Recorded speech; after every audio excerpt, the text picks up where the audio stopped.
really doubt that we are gonna be able to get the Tank Davis versus Shakur Stevenson fight next, because Fanon did an interview with Calvin Ford and he stated that he does not want that fight next. Well, he didn't really say he wasn't gonna fight him next. He said that he did not like the fight because of Shakur Stevenson's style. Basically, Shakur is not gonna throw any punches and the fight will be boring. And I actually believe that myself, because if Tank Davis is not a pressure fighter in the beginning and Shakur Stevenson doesn't throw any punches, the first 4 or 5 rounds will be extremely boring. Because once you really think about it, in the Hertunian fight against Shakur Stevenson, Shakur did not throw that many punches either. And I really thought he was scared of Artem at one point because he wasn't throwing any punches. But then later on he stated that he had 2 hand injuries. But is he gonna come in with 2 hand injuries against Tank Davis? I really don't think so. What I'm trying to say, if he did fight like that against Artem, even if his hands were not injured, what makes us think that he's gonna fight anything different when he goes fights against Tank Davis?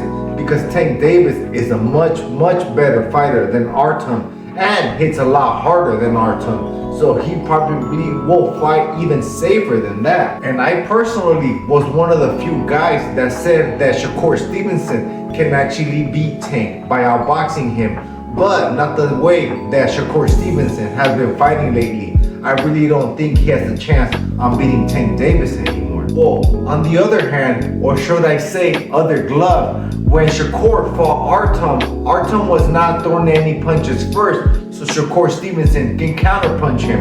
And that's what it seemed that Shakur Stevenson was trying to do, and that's how he usually wins. And Tank Davis is not a fast starter, so he usually downloads the information so he can beat up his opponents, similar to Vasily Lomachenko. But if he doesn't do that, and Shakur Stevenson is not throwing any punches, it's gonna force Tank Davis to engage in the fight. So Tank is gonna have to make the fight. If he doesn't do that, the fight will be extremely boring because of Shakur Stevenson's defense style. It's hit and not get hit.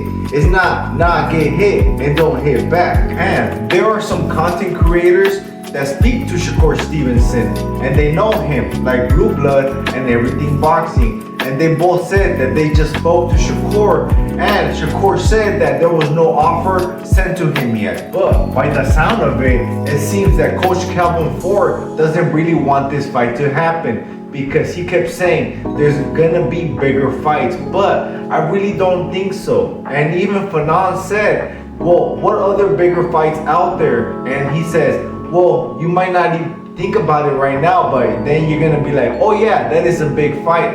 And he cannot really say what the big names are. What, William Cepeda? That's a big name, but I mean, I don't know. But deep down in my heart, I think what's gonna happen is that they're gonna send Shakur Stevenson a contract that he's gonna be forced to say no, because they're gonna offer him a really bad deal, like even less money than he ever made before, or just about the same amount of money that he made like before, fighting lesser fighters and less dangerous fighters than Gervonta Tank Davis. But let's just hope for boxing's sake that this fight does happen next. I was really looking for the Vasily versus Tank fight, but this will have to do.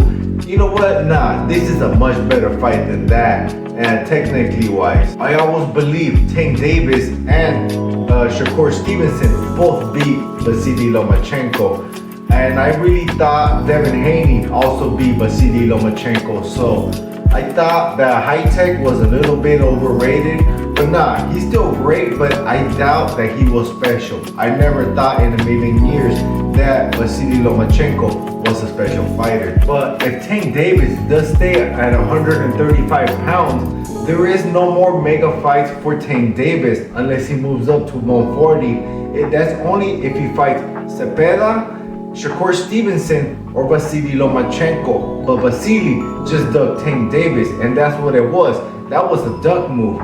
But Tank Davis needs to go up to 140 to have other mega showdown fights. He's not gonna have any more at 135. But his whole team does not want Tank Davis to move up to 140. He says he was too small, but I still think Tank Davis beats up everybody at 140. But I know he's gonna put rehydration clauses on them, so I don't know if that counts for anything. And even if Tank does rematch Ryan Garcia at 140, because he said he would, he's gonna put a 10-pound rehydration clause on him, which is good. But Ryan Garcia has not even been able to make 140. He's been always coming in at 143 or 144. So even if he does come in at 140 and they put it on the contract that he cannot make the weight, and if he doesn't make the weight, then there's gonna be a steep penalty, just like the original fight, then that's what it's gonna have to be, because Ryan Garcia is not gonna listen to the contract. He's gonna come in heavier, and who knows, Tank Davis might not even accept the fight. So I mean, who knows with Ryan Garcia? This guy's all over the